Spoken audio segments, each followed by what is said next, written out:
नमस्कार, आपके साथ मैं हूं सबीना तामंग देशमुख। आप देख रहे हैं देश के नंबर 1 हिंदी न्यूज चैनल का नंबर 1 शो कच्चा चिट्ठा। कच्चा चिट्ठा की शुरुआत एक ऐसी खुफिया रिपोर्ट से जिसने इजराइल अमेरिका के भी होश फाख्ता कर दिए हैं। रिपोर्ट भी किसी और ने नहीं, अमेरिका की एक बहुत ही बड़ी एजेंसी ने दी। रिपोर्ट यह है कि हमास ने गाजा के मलबे में मौत की भट्टी जला रखी है। एक ऐसी भट्टी जहां इजराइल के जितने भी सैनिक जाएंगे जान से हाथ धो बैठेंगे, ये यकीनन यहां पर तय माना जा रहा है। हमास के आखिर ये किस किलर जोन की बात हम यहां पर कर रहे हैं, आखिर वो किलर जोन है क्या, इसे जान लेना बेहद जरूरी है क्योंकि ये किलर जोन बहुत ही जानलेवा है।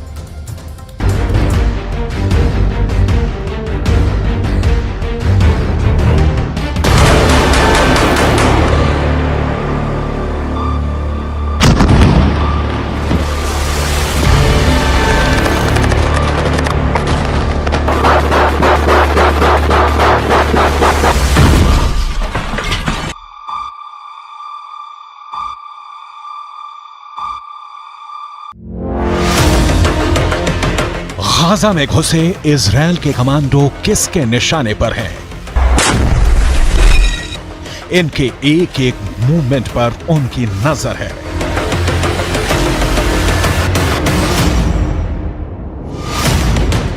ये जहां भी जाते हैं उनके टारगेट पर रहते हैं। ये यहां जो कुछ करते हैं उनकी मर्जी से करते हैं। दिन के 24 घंटे, घंटे के 60 मिनट और मिनट के 60 सेकंड ये उनके निशाने पर हैं।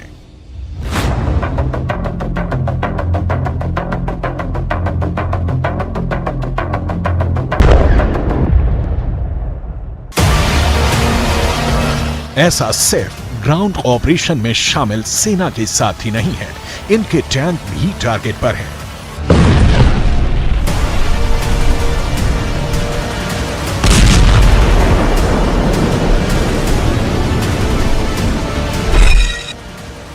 गाजा में घुसे एक एक टैंक की हलचल उनके इशारे पर हो रही है। ये इजराइल के दोस्त नहीं, उनके जानी दुश्मन हैं। अब सवाल है कि अगर ये दुश्मन है तो गोली क्यों नहीं चला रहे हैं, इनको मौत के घाट क्यों नहीं उतार रहे, आखिर इनको अपने इलाके में और अंदर तक क्यों आने दे रहे हैं? जवाब है, हमास ने गाजा में मौत का जाल बिछा रखा है। ये जाल हवाई हमले में बर्बाद हुई इमारतों के मलबे में बनाया गया है। दावा है कि इस मलबे में ही हमास ने इजराइल के सैनिकों के लिए किल जोन बना रखा है। किल जोन भी ऐसा पहले कभी नहीं देखा जैसा, एक ऐसा किल जोन जहां जो आएगा मारा जाएगा। दावा है कि इस जाल की तरफ बढ़ते इजरायली सैनिकों के एक एक कदम मौत के और करीब ला रहे हैं, क्योंकि इस किल जोन में हमास ने सैकड़ों स्नाइपर छिपा रखे हैं।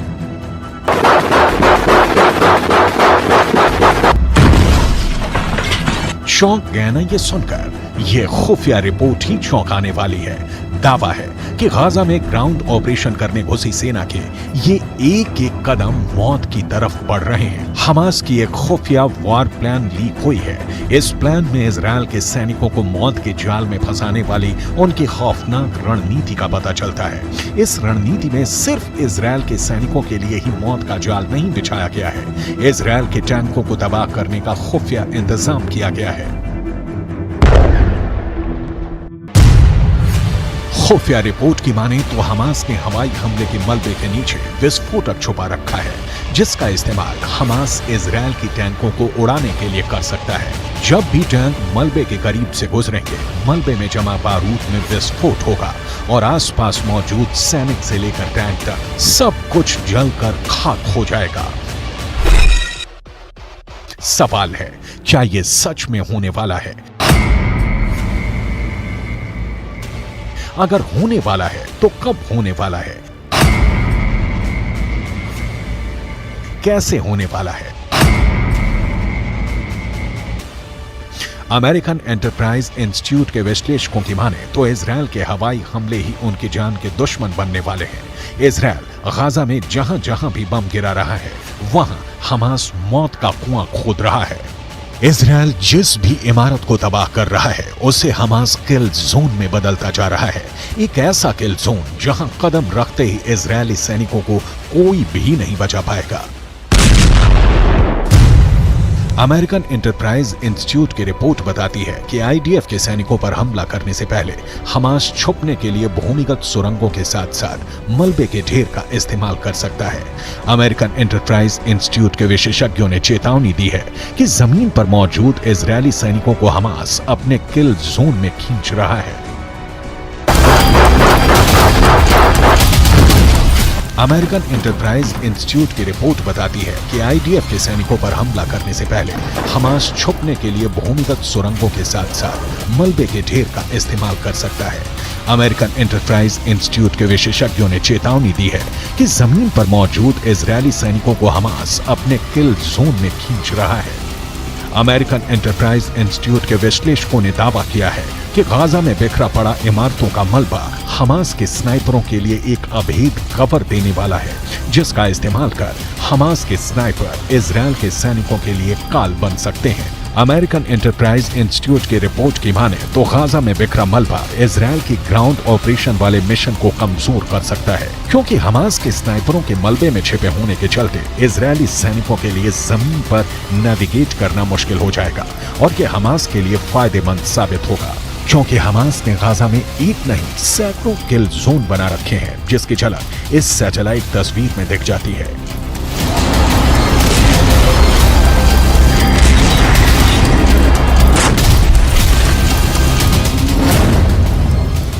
सीमा पर मौजूद दीवार को पार कर इजरायल की सेना जैसे जैसे गाजा में अंदर दाखिल हो रही है वो हमास के बनाए किल जोन के और करीब पहुंचती जा रही है। सैटेलाइट तस्वीर में पीले रंग के जो तीर के निशान बने हैं वो इजरायल के सैनिकों के गाजा में दाखिल होने वाले रास्ते हैं, लेकिन अमेरिकन एंटरप्राइज इंस्टीट्यूट की रिपोर्ट की माने तो ये रास्ते इजरायल के सैनिकों को हमास के किल जोन की तरफ ले जा रहे हैं। किल जोन नंबर 1, किल जोन नंबर 2, किल जोन नंबर 3, किल जोन नंबर 4, किल जोन नंबर 5, किल जोन नंबर 6, किल जोन नंबर 7, किल जोन नंबर 8, किल जोन नंबर 9, किल जोन नंबर 10, किल जोन नंबर 11, किल जोन नंबर 12, किल जोन नंबर 13, किल जोन नंबर 14, किल जोन नंबर 15।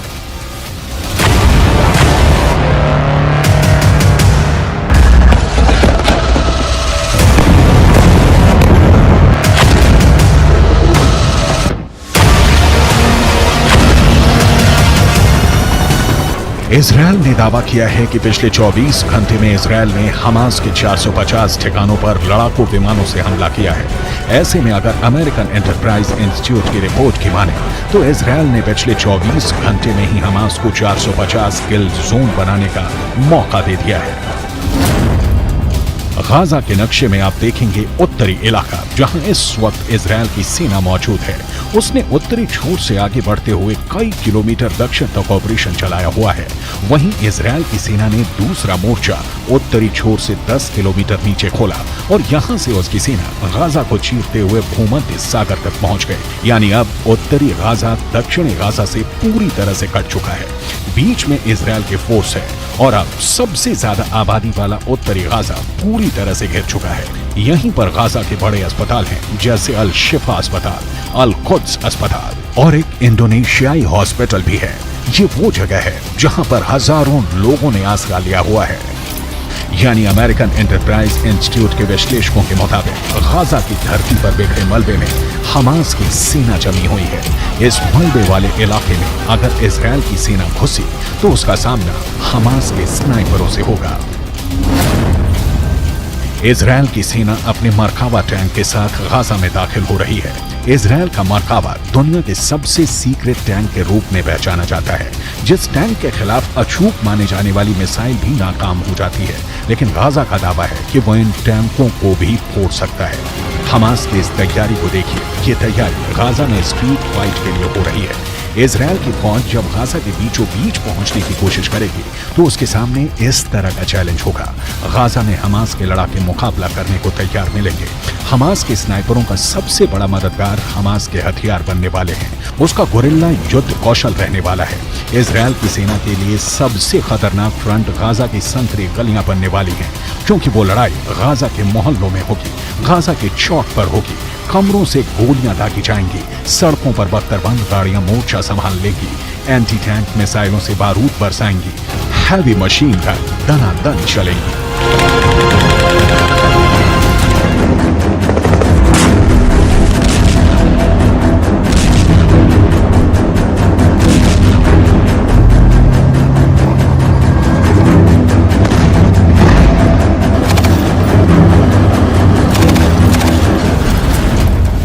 सबसे असरदार हथियार Hamas के पास anti tank missile है।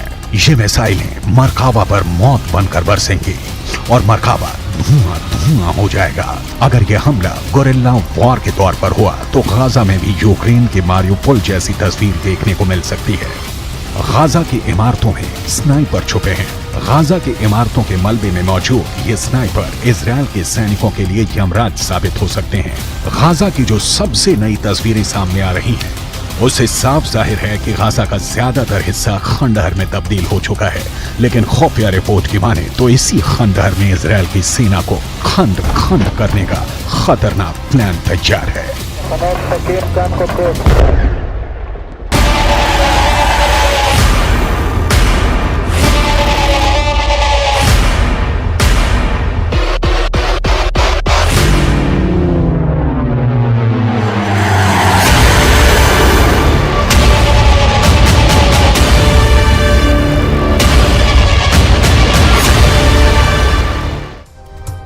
Hamas के killer Gaza में चप्पे चप्पे पर फैल गए और अब हिजबुल्लाह को लेकर जो रिपोर्ट सामने आई है उसे नेतन्याहू को बेहद परेशान कर दिया।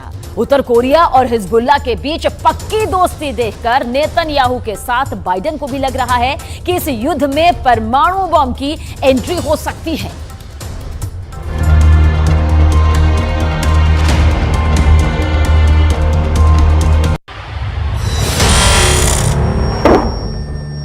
हिजबुल्लाह का सबसे नया वीडियो। लेबनान इजरायल बॉर्डर पर एक पोस्ट के पास सफेद रंग का ट्रक जा रहा है, तभी होता है एंटी टैंक मिसाइल से हमला। इस हमले में ट्रक पूरी तरह जलने लगता है। उसमें क्या था ये कोई बताने को तैयार नहीं, लेकिन बाद में इजरायल की पोस्ट पर अचानक हरकत बढ़ जाती है। कुछ लोग भागते हुए नजर आते हैं। हिजबुल्लाह के इस पिन पॉइंट अटैक ने इजरायल में बहुत बेचैनी पैदा कर दी है। क्या हिजबुल्लाह उत्तरी इजरायल पर चढ़ाई करने वाला है? क्या हिजबुल्लाह सिर्फ इस बात का इंतजार कर रहा है कि गाजा में जैसे ही इजरायल की फौज फंसेगी वो उत्तरी बॉर्डर पर युद्ध शुरू कर देगा? हिजबुल्लाह के हमले का सही वक्त क्या हो सकता है, इसे लेकर नेतन्याहू से लेकर बाइडेन दोनों पसोपेश में हैं।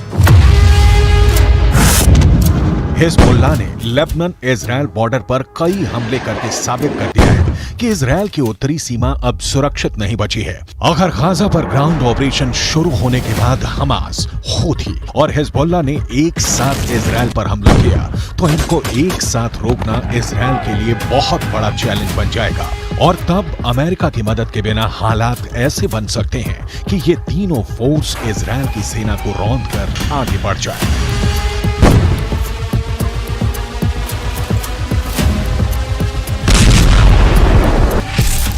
गाजा में हमास के लड़ाकों की तादाद 40 से 50 हजार के करीब है।